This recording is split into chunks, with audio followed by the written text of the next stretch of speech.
est partie. Cette femme nous a aimés tous.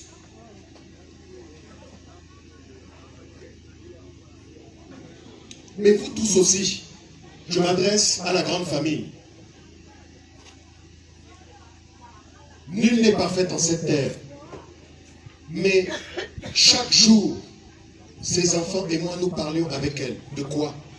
De comment améliorer la condition de vie des gens. Ce n'était rien d'autre. Et le visage de la vérité n'a pas peur d'affronter celui du mensonge. C'est une période de deuil, de recueillement, mais nous ne sommes que le passage sur cette terre.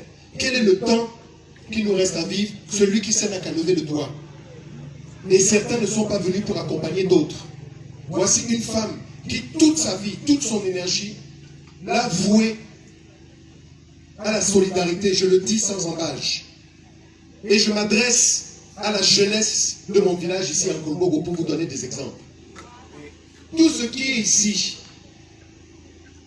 j'étais venu ici il y a 15 ans pour vous dire que Mévégué était un enfant du peuple camerounais, du peuple éton, qu'il a été un pionnier ici, qu'il a porté des gens, qu'il a élevé des gens, il les a forgés, il n'était pas parfait, mais il a porté des gens, il les a élevés.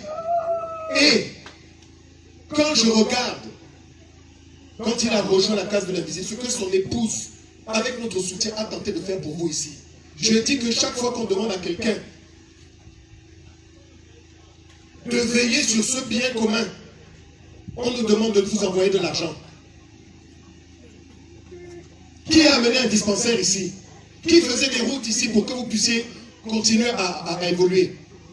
Qui a essayé de payer des études à des gens? Certains sont devenus des ministres dans la République camerounaise. Qui? Est-ce que c'est normal que la majorité de la jeunesse ici soit toujours livrée à elle-même?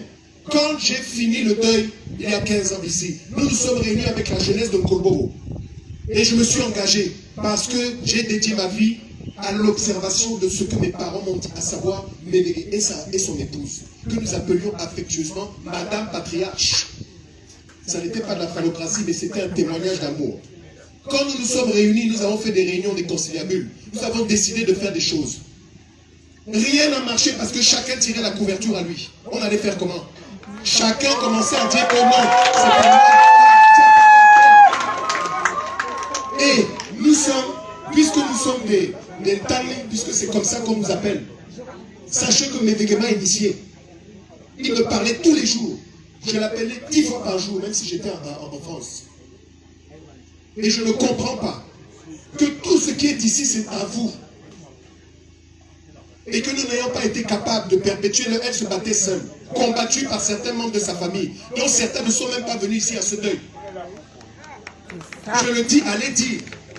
Ici, le message que j'amène, c'est un message non pas de colère, mais de responsabilisation. On ne peut pas aller dans des prêches et pratiquer le contraire. Practice what you preach. Vous allez tous les jours dans des églises où vous invoquez nos ancêtres, ou parce que nous sommes dans l'œcuménisme. Mais que faites-vous de vos vies? Je voudrais m'adresser aux femmes pour vous dire merci. Parce que de tout notre chemin d'enfants, nous avons vu que ce sont les femmes qui portent le pays et le Cameroun. Et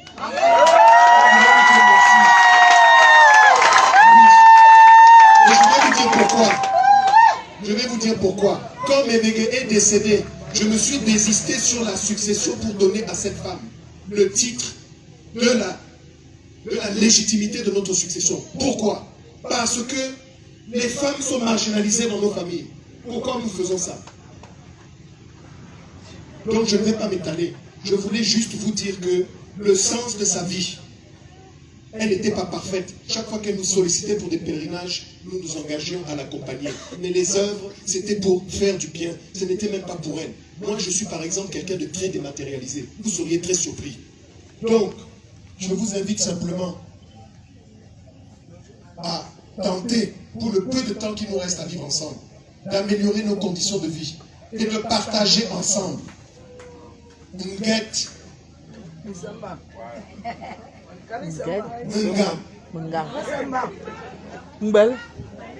Tout ça, c'est pas bon. Essayons de partager la solidarité, l'amour, la fraternité et l'entraide. Je salue toutes les mamans qui sont là, de ces collectivités de femmes. Elles ne parlaient que de vous tous les jours. Elles cotisaient pour ces petits-enfants. Je parle ici de ces petits-enfants, de ces enfants. Sachez que nous sommes d'ici. Qu'est-ce qui nous obligeait à venir ici si on n'était pas attachés ici? Et je demande à ces deux filles de venir me rejoindre. Nkolo, Nkoussa, Zouran, venez. Qu'on les voit.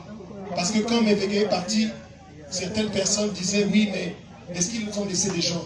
Mais ce n'est pas parce qu'on ne voit pas quelque chose qui n'existe pas.